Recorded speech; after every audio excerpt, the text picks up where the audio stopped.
Have you ever gazed up at that reddish dot in the night sky and imagined yourself standing on Martian soil? For decades, we've been promised that Mars colonization is just around the corner, 20 years away, they said in the 1980s. 20 years away, they said in 2000. And here we are in 2025, with Elon Musk still claiming we'll have 1 million people on Mars by 2050. But what if I told you that despite all the hype, all the billionaire promises, and all the technological advances, we're actually no closer to colonizing Mars than we were half a century ago?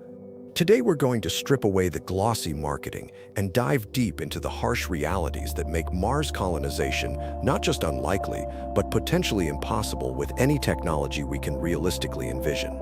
From the brutal physics of getting there to the even more brutal reality of staying alive once you arrive, I'll show you why the red planet might forever remain just that, a distant red dot in our sky, forever out of reach for permanent human settlement. If you're enjoying this reality check on our spacefaring dreams, go ahead and give it a like. It really helps the channel reach more space enthusiasts like yourself. Let me start with a number that should make your jaw drop: 140 million miles. That's the average distance between Earth and Mars, though it can vary from 34 million miles at its closest to a staggering 250 million miles at its farthest. To put that in perspective, imagine driving from New York to Los Angeles. Now multiply that trip by about 56,000 times. That's your commute to Mars on a good day. But distance is just the beginning of our problems. You see, space isn't like the ocean where you can sail in any direction at any time. Mars and Earth are like two race cars on different tracks, constantly moving at different speeds. Every 26 months, they align in a way that makes the journey somewhat feasible. We call this the launch window. Miss it, and you're waiting over 2 years for another shot. This isn't like missing a flight where you can catch the next one. This is cosmic clockwork that doesn't care about your schedule, your funding, or your political promises. Now let's talk about actually getting there. Our best chemical rockets, the same technology that got us to the moon, would take between 6 to 9 months just to make the journey. That's 9 months trapped in a metal can the size of a small apartment, hurtling through the cosmic void. And here's where it gets really interesting. Remember the Apollo missions? Those brave astronauts were gone for just over a week. The longest any human has spent in space continuously is 437 days, and that was in the relative safety of Earth's orbit where rescue is theoretically possible. But Mars? There's no emergency evacuation, no supply runs if something goes wrong. If you break your leg or get appendicitis 6 months into the journey, you better hope your crewmates paid attention during their emergency medical training. Would you board a ship knowing that the nearest hospital is literally hundreds of millions of miles away? Let's paint a picture of what this journey actually looks like. Imagine yourself floating in a spacecraft no bigger than a school bus. Outside your tiny window, the sun shrinks from a blazing disk to just another bright star. Earth becomes a pale blue dot, then disappears entirely. For months, you and perhaps 5 other people are the only humans in existence as far as your senses can tell. The psychological weight of that isolation is something we can barely comprehend. The radiation exposure during this journey is like getting a chest X-ray every single day. NASA's own studies show that astronauts on a Mars mission would receive radiation doses exceeding their career limits. We're talking about a 5% increased lifetime risk of cancer from just the journey there and back. And that's using the most optimistic shielding scenarios. The reality might be much worse. But let's say, against all odds, you make it to Mars. You've survived the radiation, the isolation, the equipment failures, and the personality clashes with your crewmates. Your spacecraft finally touches down on the rusty red surface. What now? Welcome to hell, decorated in shades of rust and despair. The atmosphere is 95% carbon dioxide with a pressure less than 1% of Earth's minus. Step outside without a suit, and your blood literally boils in your veins while you simultaneously freeze to death. The average temperature is minus 80 degrees Fahrenheit. On a warm summer day at the equator, it might reach a balmy 70 degrees minus before plummeting to minus 100 at night. But temperature is the least of your worries. Mars has no magnetic field to protect you from cosmic radiation. Every moment you spend on the surface, high-energy particles are tearing through your DNA like microscopic bullets. Scientists estimate that after just 500 days on Mars, you'd receive a radiation dose equivalent to a lifetime on Earth.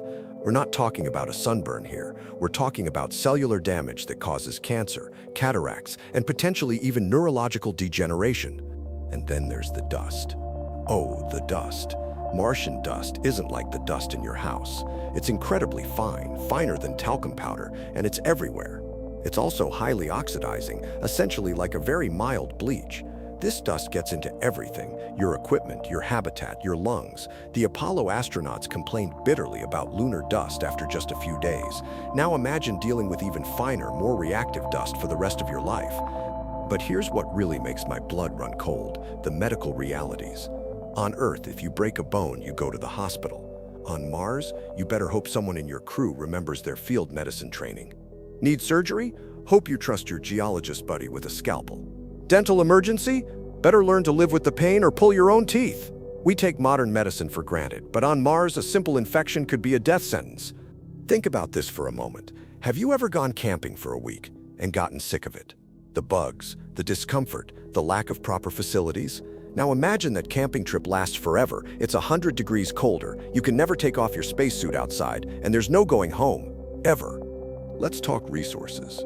Water exists on Mars, frozen in the polar ice caps and possibly underground, but extracting it requires massive amounts of energy and equipment that could fail at any moment. Growing food? You'd need to create soil from scratch because Martian regolith is toxic, filled with perchlorates that would kill any Earth plants. Every calorie you consume would have to be painstakingly produced in artificial environments.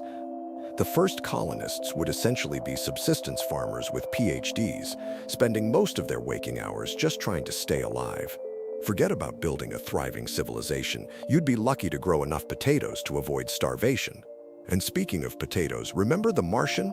That movie made it look almost fun. The reality would be endless, grinding labor with death constantly lurking just one equipment failure away. Now I know what some of you are thinking, but technology will advance. We'll solve these problems. And you're right, technology does advance. But here's the thing about Mars: the fundamental challenges aren't technological, they're physical. No amount of technological advancement will give Mars a magnetic field. No innovation will change the fact that it's farther from the sun and receives only 43% of the sunlight Earth does. No app or AI will alter the basic chemistry of the Martian atmosphere. And here's something the Mars evangelists don't like to talk about: the gravity problem. Mars has only 38% of Earth's gravity. We have no idea what that does to the human body long term. We know that astronauts in zero gravity lose bone density and muscle mass rapidly. On Mars, you'd probably lose them more slowly, but you'd still lose them. A child born on Mars might never be able to visit Earth. Their bones and muscles would be too weak to handle our gravity. This brings us to perhaps the darkest reality of Mars colonization. It's not colonization at all. It's exile. Once you go, you can likely never come back. Your bones would be too brittle, your muscles too weak. You'd be like a deep-sea creature brought to the surface, crushed by the very world that gave birth to your species. So why do we keep hearing that Mars colonization is just around the corner? Why do billionaires keep promising Martian cities by 2050? The answer is both simple and depressing: because it sells. It sells rockets, it sells dreams, it sells stock prices. The idea of becoming a multiplanetary species sounds noble and exciting.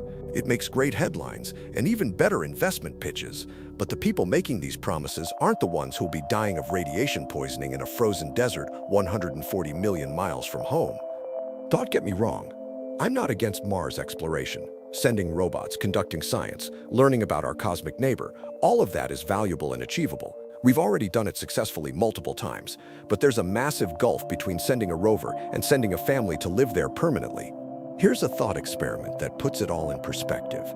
Antarctica is warmer than Mars. It has breathable air. It has liquid water. It's only thousands of miles from civilization, not millions. We can get there in days, not months. Supply runs are routine. And yet, how many permanent, self-sustaining colonies do we have in Antarctica? Zero. We have research stations that are entirely dependent on constant resupply from the outside world. If we can't even colonize the most Mars-like place on Earth, what makes us think we can colonize Mars itself? The brutal truth is that Earth, even at its worst, is a paradise compared to Mars at its best. Climate change making things uncomfortable. Mars doesn't even have a climate, just weather that wants to kill you. Worried about air pollution? Mars will literally suffocate you in seconds. Concerned about the housing crisis? On Mars, a crack in your habitat wall means death. But here's what frustrates me most about the Mars colonization hype. It distracts us from the real work that needs to be done right here on Earth.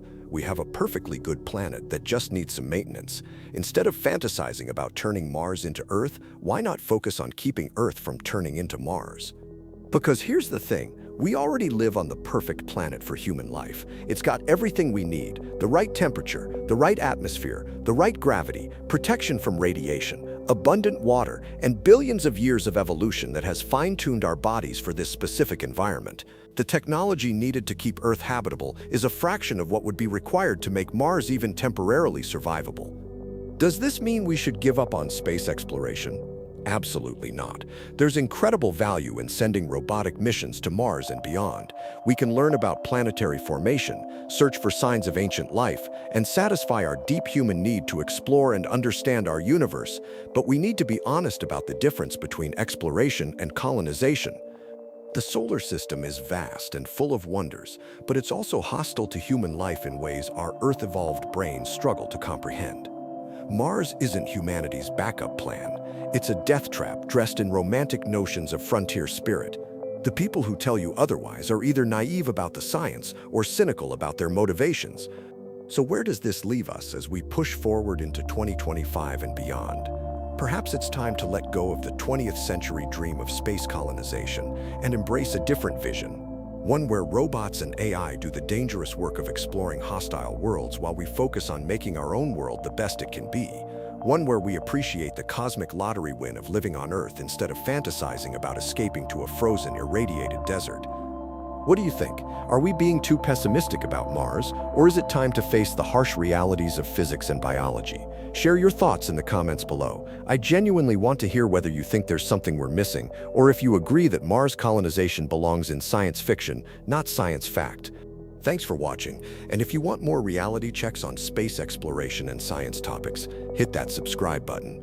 Remember, the universe is amazing enough without the false promises. Until next time, keep your feet on the ground and keep reaching for the stars, just maybe not to live on them.